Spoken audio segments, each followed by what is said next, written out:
Have you ever caught yourself in the act of self-love?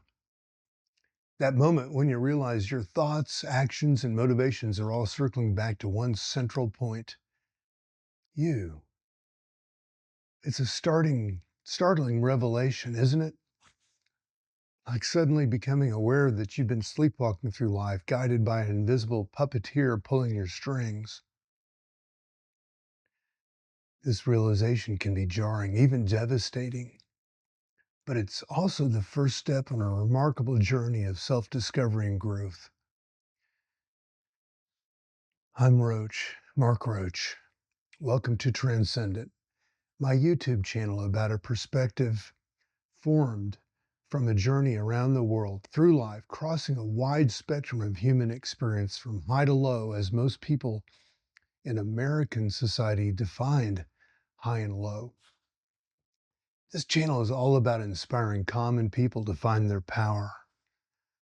Let's dive deeper into this concept of self-love.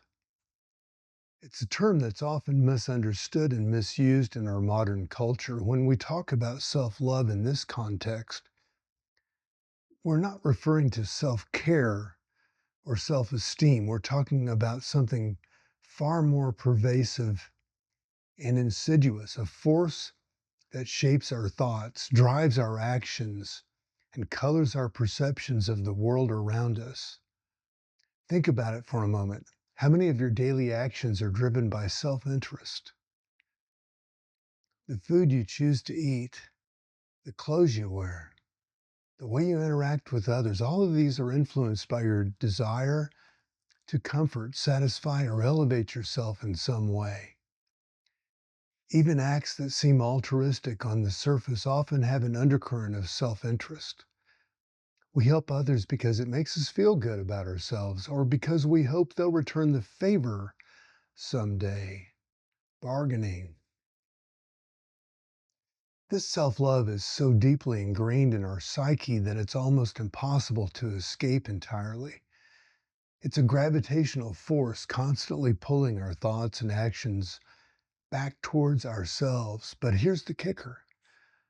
Recognizing this self-love in action is the first step towards transcending it. Now you might be thinking, isn't self-love a good thing? Aren't we supposed to love ourselves? And you're right, to an extent. Healthy self-esteem and self-care are important. But the kind of self-love we're discussing here goes beyond that. It's a self-centeredness that can blind us to the needs and perspectives of others.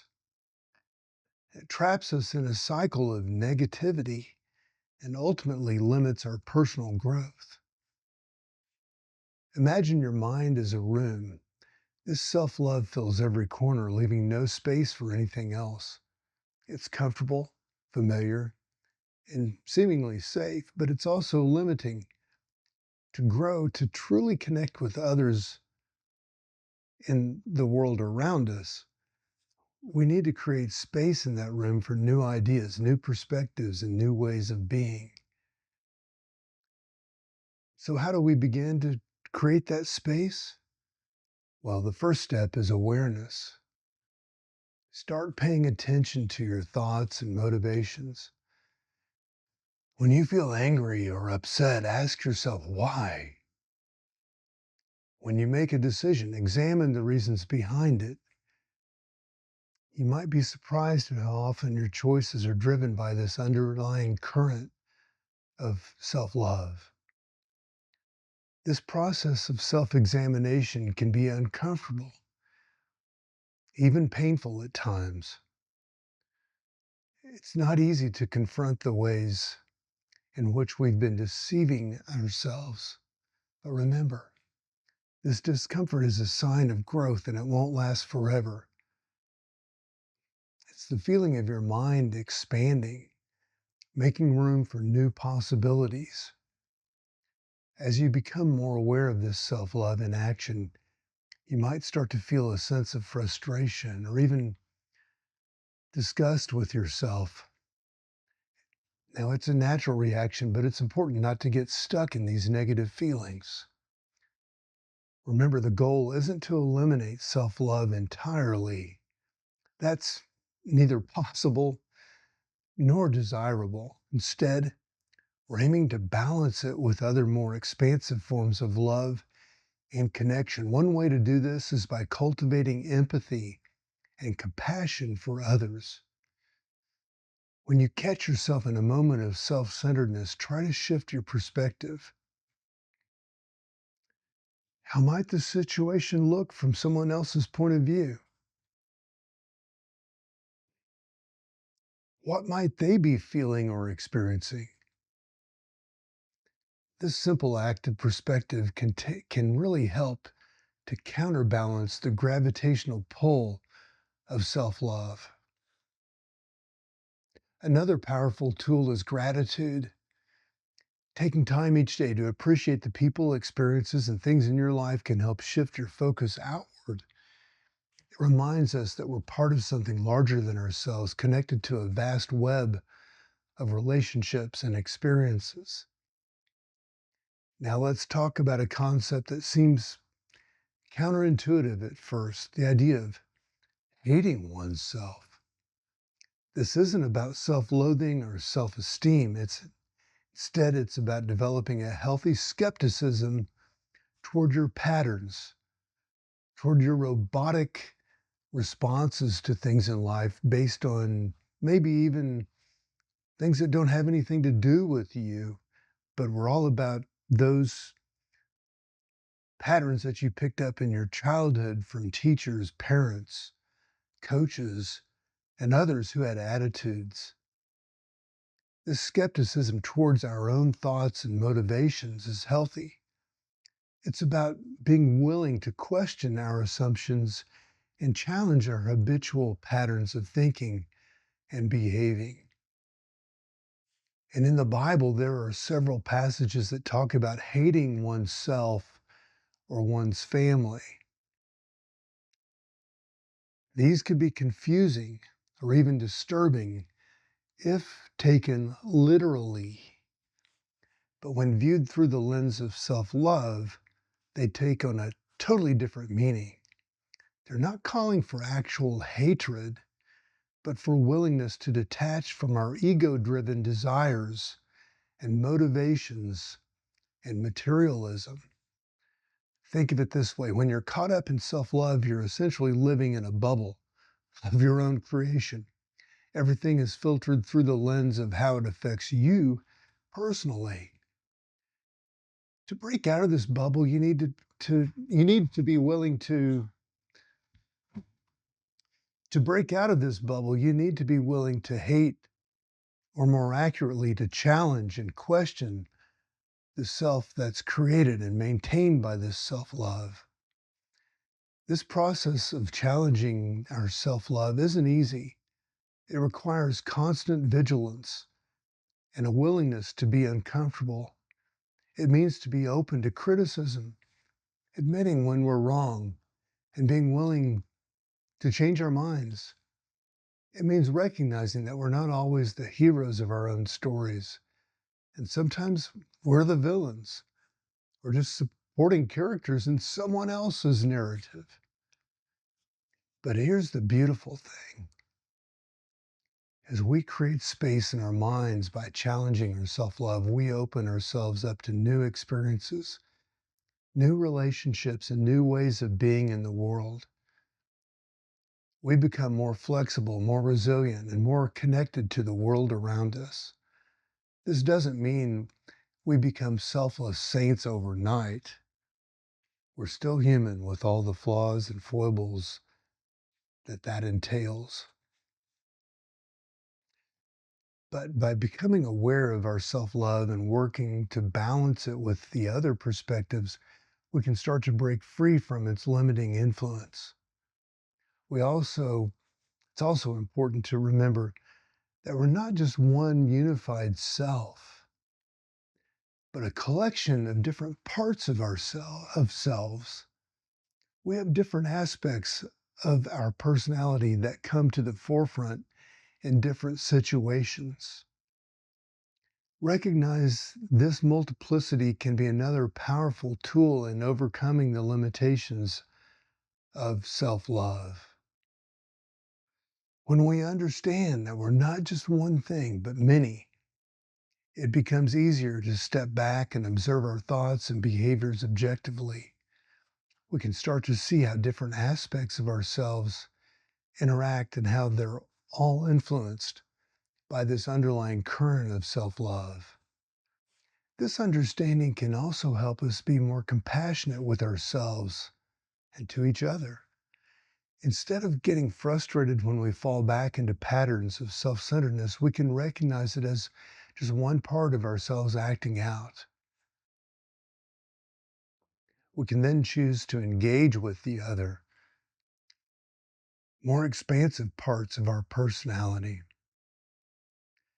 As we continue on this journey of self discovery and growth, it's crucial to remember that this is a process, not a destination. We don't suddenly wake up one day completely free from the influence of self love. Instead, it's a gradual shift, a slow expansion of our awareness and our capacity for connection. This process is what some spiritual connections traditions call awakening. It's not about becoming a different person, but about becoming more fully ourselves, more aware, connected, more alive to the full range of human experience. So, how do we continue this process of awakening? Well, one powerful tool is meditation or mindfulness practice. These techniques help us to create space between our thoughts and awareness, allowing us to observe our mental patterns without getting caught up in them. Another important aspect is community. Surrounding ourselves with others who are also on this journey of self discovery can provide support, encouragement, and valuable perspectives. It's also easier to see the pattern of self love in others than in ourselves. It's a supportive community. A supportive community of this description can help us recognize and challenge these patterns in ourselves and each other. Reading and studying spiritual or philosophical texts can also be helpful. These writings can provide new perspectives and frameworks for understanding our experiences. However, it's important to approach these texts with a critical mind, not accepting everything at face value, but testing against our own real world experiences rather than just pretending in our space that we read and experience external media in. Physical practices like yoga or Tai Chi can also be valuable tools. These practices help us to connect our bodies and the present moment, providing a counterbalance to the often cerebral nature of self love. As we engage in these practices and continue to challenge our self love, we may start to experience moments of profound connection and unity. These experiences, often described as spiritual or mystical, can provide powerful counterpoints to the isolating effects of self love. In these moments, we may feel a sense of oneness with the world around us, a dissolution of the boundaries between self and the other. While these experiences are often fleeting, they can provide a glimpse of what's possible when we're not trapped in the confines of self love. It's important to note that this journey isn't about becoming perfect or achieving some idealized state of being. We'll always have moments of self centeredness, times when we fall back into old patterns. The key is to approach these moments with compassion and curiosity. See them as opportunities for learning and growth rather than as failures. As we continue on this path, we may find our relationships with each other start to change. As we become less caught up in our own needs and desires, we become more fully available to truly listen and to connect with others. We may find ourselves becoming more patient, more understanding, more able to see things from multiple perspectives. And this shift can have profound effects on all areas of our lives, our personal relationships, our work, our engagement with the wider world. As we become less driven by self-interest, we may find ourselves naturally drawn to activities that cause and contribute to the greater good. Now remember, this journey is not about denying or suppressing our needs and desires. It's about expanding our awareness to include a wider perspective. It's about recognizing our well-being is intimately connected with the well-being of others and the world around us. As we wrap up this exploration of self-love and the journey beyond it, I want to encourage you to start paying attention to the ways that self-love manifests in your own life, your own thoughts, your reactions, your motivations. Approach this observation with curiosity and compassion, acceptance, and not judgment. And remember, every step you take towards greater awareness and connection is valuable. Even small shifts in perspective can have profound effects over time. You have the power to shape your own journey, to expand beyond the limitations of self-love and into a more expansive, connected way of being in the world. Here's a summary of the key points that we've covered. Number one, self-love is a pervasive force that shapes our thoughts, actions, and perceptions. Two, recognizing self-love in action is the first step towards transcending it. Three, the goal is not to eliminate self-love entirely, but to balance it with other forms of love and connection. Four, cultivating empathy, compassion, and gratitude can help counterbalance self-love. Five, the concept of hating oneself is about developing healthy skepticism toward our own thoughts and motivations that you've picked up robotically for survival, perhaps in childhood, for good reasons at that time. But they may be limiting you today and holding you back. Number six, we are not one unified self, but a collection of different parts or selves. Number seven, awakening is a gradual process of expanding our awareness and capacity for connection.